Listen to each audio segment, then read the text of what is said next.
Praise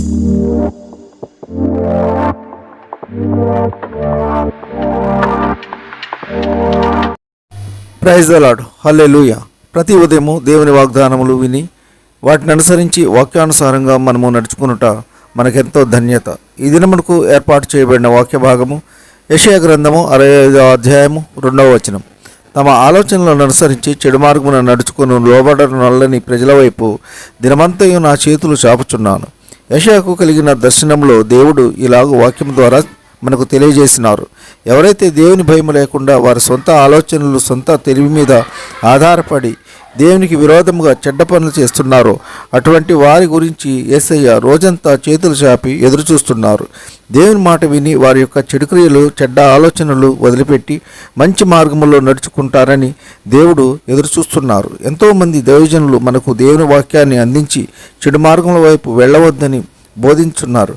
వాక్యాన్ని విని దేవుని వైపు తిరిగి ఆయన మనకు బోధించిన మంచి మార్గములను అనుసరించి చెడ్డ క్రియలకు, చెడు వ్యసనాలకు, చెడు ఆలోచనలకు స్వస్తి చెప్పి దేవుని వైపు ఆయన మనకు చెప్పిన మంచి త్రోవలలో నడుచుకొని దేవుని మహిమపరచుదాం.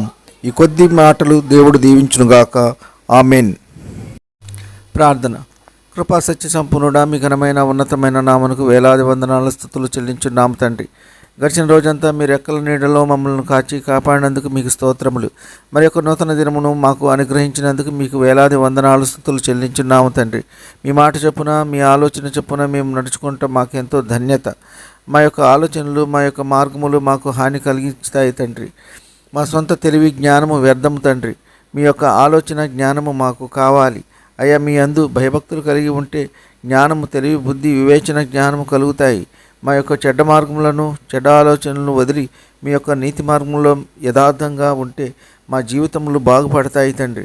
అయ్యా, ఎంతమంది బిడ్డలు మీ మాటలు విని మిమ్మల్ని అంగీకరించి ఉన్నారో అటువంటి బిడ్డలకు వారి అవసరతలు అన్నీ తీర్చండి. వారికి కావలసిన సమృద్ధి దయచేయండి. వ్యాధి బాధల నుండి విడుదల దయచేయండి. అయ్యా, నూతనంగా ప్రారంభం కానున్న మందిరం విషయంలో మీ కృప ఉంచండి. ఈ నెల 26వ తేదీన ఏలూరు ఇశ్రాయేల్పేటలో కట్టబడిన బాప్టిస్ట్ చర్చి ఘనముగా ప్రారంభిస్తున్నాము. అనేక మంది దైవజనులు రానై ఉన్నారు తండ్రి.